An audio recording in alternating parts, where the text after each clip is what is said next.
මෙතන හරි ලස්සන තැනක්. මම හැමදාම සෙන්සුරාදා සිකුරාදා වගේ මෙතන තමයි රැට නවතින්නේ. ඊයේත් මම මෙතන තමයි නවතුනේ. දැන් නම් එළි වෙලා කියන ගොඩක් මේ ටිකක් දවල්ලා උදේ 9:00 9 විතර ඇති. ගගරන් ඒ විදිහටම ගලාගෙන යනවා. මම ඉතින් මේ මගේ පුංචි ලිපෙන් කෝපියකුත් හදාගෙන බොන ගම මට මේ බොන ගමන් හිතුණා මේ දවස්වල මේ ලෝකෙටම ඛේද වාචකයක් වෙච්ච මේ ඉන්දියානු ගුවන් අනතුරු ගැන චුට්ටක් කතා කරන්න කියලා. ඒ කියන්නේ අනතුරු නැන් පස්සේ අපි ඒක ගැන කතා කරලා වැඩක් නැහැ.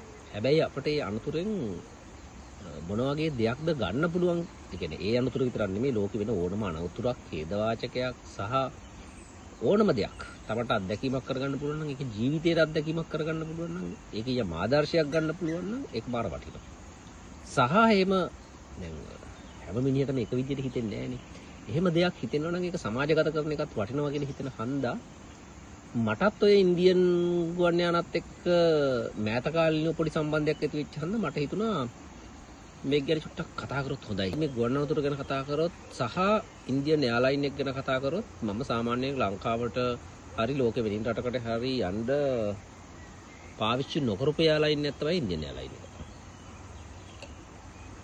ඒකට හේතුව මේ ඉන්දියාව කිව්වහම ලෝකෙ දියුණු රටක් හන්දට පවා යන රටක්. හැබැයි ඔය දඹදිව වන්දනාර එහෙම යන කට්ටියක් දැක ඇති අපිරිසුදුභාවය සහ ඒ ජන ජීවිතයත් එක්ක අපිට තියෙන පොඩි මොකක්ද කියන්නේ ලංකාවේ ඒ තරම් නොදියුණු වුණත් ලංකාවේ ජන සමාජයේ ඊට වඩා ඉහළින් ඉන්නවා කියන හැඟීම අපිට තියෙන. ඒක හැඟීම විතර නෙමෙයි ඒක ඇත්තටම එහෙම තමයි. දැන් ඉන්දියාවට ගියාම ඉන්දියාවට ගිය කට්ටිය දැකලා ඇති. ටොයිලට් නැති මිනිස්සු ඕන තරම්. ලංකාවෙත් ඉන්නවා තමයි.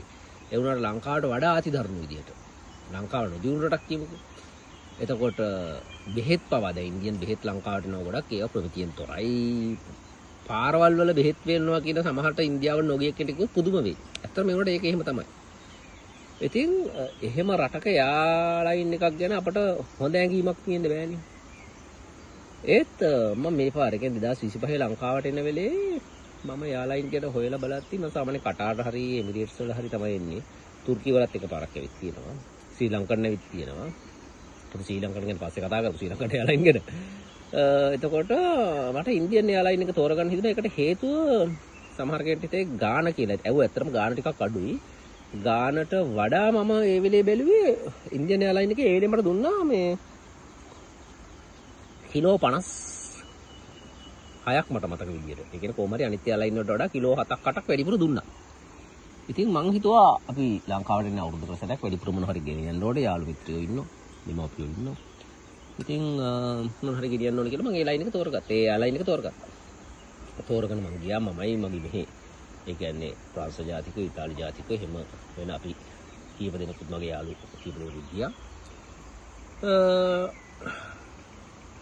අපට ඒ කියන්නේ කිසිම ආරම්භයේම හරි සෞත්වි. ඒ කියන්නේ අපිට එයාපෝට් එකේ පැය 8ක් ඉන්න වුණා ෆ්ලයිට් එකේ පොඩි දෝෂයක් කියලා.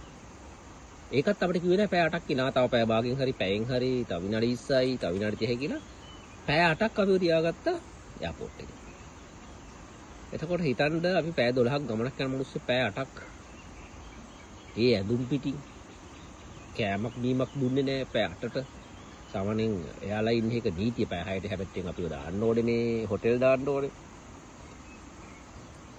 ඊට පස්සේ ඔන්න දුන්නා මේ චිට් එකක් දුන්නා ගිහිල්ලා රෙස්ටෝරන්ට් එකෙන් කන්න කියලා දුන්නා. කිසිම මෙලෝ දෙයක් නෑ මෙලෝ රහක් නෑ. කොහොම හරි වැඩේ කරගෙන අපි නැග්ගා ෆ්ලයිට් එකට.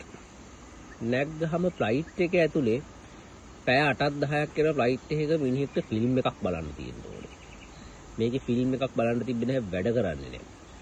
සීට් කැඩිලා දඩ දඩ ගාලා හෙල්ලෙනවා. සමහර සීට් වල හේතු නැන් පස්සේ ඔටෝ පිටිපස්සට යනවා. ඒක පිටිපස්සේ ඉන්න එක්කෙනාට කරදරයක්. මේ වගේ හරි අබලන් තත්ත්වයක තිබ්බ ෆ්ලයිට් එක. මම හිතුවා මොකට මේක තෝරගත්තද සහ මගේ මෙහි යාළුවෝ ටිකක් කිව්වා මොකටද බං අපි මේක තෝරගත්තේ?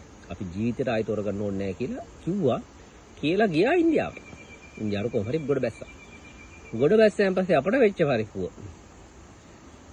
ඉන්දියාවේ දැන් ලංකාවට කියන්නේ නිව්දි දිල්ලි වල ඉඳන් ලංකාවට පැය 3ක විතර ගමනක්. එතකොට දිල්ලි වල ඉඳන් ලංකාවට යන ෆ්ලයිට් එක ඒ වෙලේ ගිහිල්ලා. එතකොට මොකද කරන්නේ? අපි ඊළඟ ෆ්ලයිට් එකට එන්නේ නැහැ. ඊට පහුවෙන්ද ෆ්ලයිට් එකට දැම්මා. ඒතර පැය 24ක්. මේ පැය 24 දිනක් අපි හොටෙල් දාලා අපි එතන හිටියා කාලා බීලා එහෙම හිටියා. ඉඳලා තමයි ලංකාවට ගියේ. මේක හරි අප්‍රසන්න අත්දැකීමක් නේ. මම දන්න කට්ටියම මේ ෆ්ලයිට් වල ඉන්දියන් එයාර්ලයින් පාවිච්චි කරන්න එපා. මෙහෙමයි මේක සවුත් මෙහෙම සවුත් කියලා. හැබැයි අපි ගිය වෙලේ ඉඳන් ඒ හැමදේම ෆොටෝ ගහලා වීඩියෝ කරලා මේක හරි වැදගත් මේ එයාර්ලයින් පාවිච්චි කරන කට්ටියට මේ අපේ හුඟක් කට්ටිය දන්නේ නැහැ. එම් ප්‍රමාදේ වුණාම අපිට ඒකට වන්දියක් ගන්න පුළුවන්. අපි වන්දි ඉල්ලුවා. අපි කට්ටියම වන්දි ඉල්ලුවා. වන්දි ඉල්ලුවා අපේ ලොකු ගාණක් නෙමෙයි. අපේ ටිකට් එකේ ගාණ ඒගොල්ලෝ ඉෂුව කරා. ඒ කියන්නේ අපි ටිකට් එකට යුරෝ මට මතක විදිහට 600 ගාණක් ඒ ප්‍රයිස් එක ඒ සල්ලි අපිට දුන්නා. ඒගොල්ලෝ පිළිගත්ත ප්‍රමාද දෝෂයක් කියලා. මේකේ ප්‍රමාද දෝෂයක් මේ ඔරිජිනල් ප්‍රමාද දෝෂ. එතකොට යමෙකුට හිතෙන්න පුළුවන් අඩේ ටිකට් එක මූට ෆ්‍රී හම්බුණානේ අර මේක. හැබැයි ඊට වඩා බරපතල කාරණාව අපි නිවාඩුවට මාසයක් යන අපට දවසක් සල්ලි වලට ගන්න පුළුවන්ද? මේ රටවල වැඩ කරන කට්ටිය දන්නා වැඩ කරන දෙනේ නිවාඩු ගන්න ප්‍රශ්න තියෙන්න පුළුවන්. සමහරට නිවාඩු දෙන දැන් නිවාඩු දුන්නත් අපි එනකොට අපි එන දවස ප්‍රමාද වුණොත් හරි මෙතන රැකියාව අහිමි වීමේ අවදාන නැතුව නෙමෙයි. එහෙම තියෙනවා.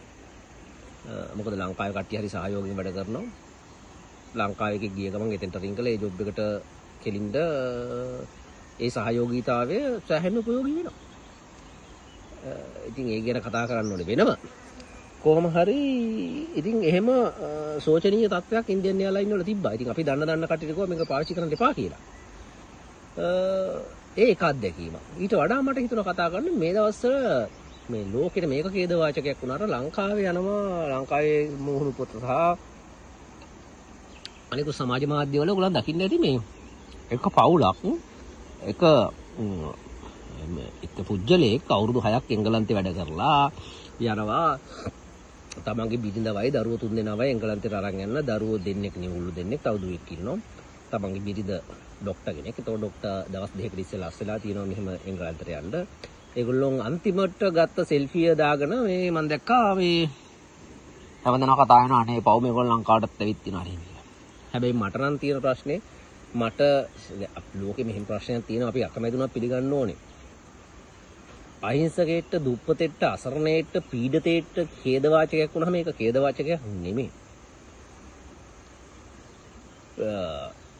යමක් කමක් ඇති මිනිහෙක්ට මොන හරි වුණාම ඒක මාර ඛේදවාචකයක් හරියට ලෝකෙට දැනෙනවා දැන් උදාහරණයකට මම මතකයි ටයිටැනික් නැව බලන්න ගිහිල්ලා 6 දිනක් මැරෙනවා මම කියන්නේ මිනිස්සු මැරෙන එක හොඳයි අපි සතුටු වෙන්න ඕනේ ඛේදවාචකයක් තමයි අපි දුක් වෙන්න ඕනේ හැබැයි ඒක කවුරුත් බලහත්කාරයෙන් කරපු දෙයක් නෙමෙයි. තමන්ගේ සිය කැමැත්තෙන් ගිහිල්ලා ඒක වුණා. ඒක දැන් මම දැන් මෙතෙන්ට එනවා.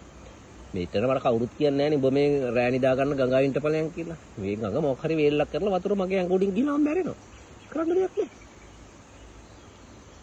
ඒක තමයි ස්වභාව ධර්මයේ ස්වභාව ධර්මයේ න්‍යාය. ඒකට අපට මොකුත් කරන්න දෙයක් නැහැ. ඉතින් අපි කතාවට ආවොත් දැන් අතන ඒක ගැන කතා කරනවා. හැබැයි මෙතන 230 ගණක් මැරෙනවා. මගේ ඉලක්කම් මොන හරි වැරදීමක් වෙන්න පුළුවන්. හැබැයි 200ට අධිකයි කියලා අපිට විශ්වාසයි. එතකොට මේ මට නම් මේගොල්ලොන්ට යමක් කමක් තියෙනවද මෙයා දොස්තරගෙක්ද කියන එකට අදාළ නැතුව එතන කවුරු හරි හිටියනම් තමන්ගේ ඉඩම් උගස් තියලා විකුණලා එංගලන්තේ මොන හරි රස්සාවකට යන්න උත්සාහ දරපු කෙනෙක් ඒ වේදනාවත් මට අර වේදනාව තරම්ම ප්‍රබලයි. දැන් මම මේ වේදනාව ගැන කතා කරන්නේ නෙමෙයි කිව්වේ ඒක අතුරු මාතෘකාවක්. ඒතර අපි අර අතන්ට ආවොත් අපිට එතනින් ඉගෙන ගන්න මාර කතාවක් තියෙනවා. මොකද්ද? විශේෂයෙන්ම විදේශගත අපි හම්බ කරනවා තමන්ගේ පවුල, තමන්ගේ දරුවෝ, තමන්ගේ දෙමව්පියෝ, තමන්ගේ ඥාතියෝ සියල්ල ලංකාවේනේ. මේ රටේ මිනිහිට තමන්ගේ රටේ සුළඟක් නැහැ, තමන්ගේ රටේ පස නැහැ, තමන්ගේ රටේ කෑම නැහැ. දැන් මම වගේ කෙනෙක් මම ලංකාවේ කෑම කන්නේ බොහොම සීමිතව මොකද මට ලංකාවේ කෑම යන්න තේරෙන්නේ නැහැ. ඒතකොට අපි මේ සියල්ල කැප කරලා අම්මා තාත්තා ළඟ නැහැ. සහෝදරයෝ, යාළුවෝ, මිත්‍රයෝ කිසි දෙයක් නැහැ. අපි මොකක් පස්සේද මේ දුවන්නේ? අපි මොකක් පස්සේද දුවන්නේ? අපි මේ කන්න බොන්න ඇත්තම ජීවත් වෙනවා මේ ජීවත් වෙන්න නෙමෙයිනේ. අපි යමක් ඉතුරු කරන්නේ හැමෝගෙම අපි අනාගතය වෙනුවෙන්නේ. එතකොට මෙයාත් අනාගතය වෙනුවෙන්නේ අවුරුදු 6ක් ඒ කැපකිරීම කරලා. විනිද වෛද්‍යවරයා සමහර විට මම හොඳටම දන්නවා සමහර වෛද්‍යවරු කැමති නෑ ඒ රස්සාවෙන් අස් වෙන්න. මට එයා කල් ගත්තත් දන්නේ අපි තව ටිකක් මේ රස්සාව මේ කරමු. මොකද කාලයක් ඉඳලා අස් වුණාම යම් දීමනා යම් දේවල් අපි දන්නේ නෑ. එතකොට හැබැයි මෙයා අවුරුදු 6ක් මේ බිරිඳත් මෙයා විතරනේ බිරිඳත් දුක් විඳිනවනේ තමන්ගේ ස්වාමි පුරුෂයා ළඟ නෑ ආරක්ෂාවක් නෑ දරුවෝ 3 දෙනා බලා ගන්න ඕනේ. එතකොට එහෙම ප්‍රශ්න තියෙන. එහෙම තියලා මෙයා අවුරුදු 6කට පස්සේ එනවා බිරිඳවයි දරුවෝයි අරන්. අරන් යනකොට එක මොහොතට මේ සියල්ල විනාශ වෙලා යනවා. එතකොට අපි ඇයි මේ ජීවිතේ විඳින්න තියෙන කාලේ විඳවන්නේ? මට එන්න ඕනේ තැන ඕන උතන. ඇයි අපි මේ ජීවිතේ විඳින්න තියෙන කාලේ අනාගතයට බාර දීලා අපි අනාගතයේ සැප විඳිනවා ජීවිතේ අනාගතයේ විඳිනවා කියලා මේ වර්තමානයේ විඳවන්න ඕනද? වර්තමානයේ කැප කරන්න ඕනේද? අපිට අනාගතයක් තියෙයිද? අනාගතේ කොහොම වෙයිද? සමහර වෙලාවට හුඟක් බොහෝ ආගම්වල දැන් අපිට බුද්ධාගම ගත්තොත් බුදුහාමුදුරුවෝ පරලොවක් ගැන කතා කරනවා ඊළඟ ආත්මයක් ගැන කතා කරාට ඊළඟ ආත්මේ සැප විඳින්න මේ ආත්මේ දුක් විඳින්න කියලා කොහෙවත් නැහැ. හැබැයි ඇයි අපි ප්‍රමාද වෙන්නේ ජීවිතේ විඳින්න? දැන් ඕක බුද්ධ ධර්මයේ කියන බෞද්ධ දර්ශනය අනුව සහ දැන් ධම්මපදයේ ඔක් කියන අප්‍රමාදවම පදම් පමාදව මච්චුනෝ පදම් කියලා.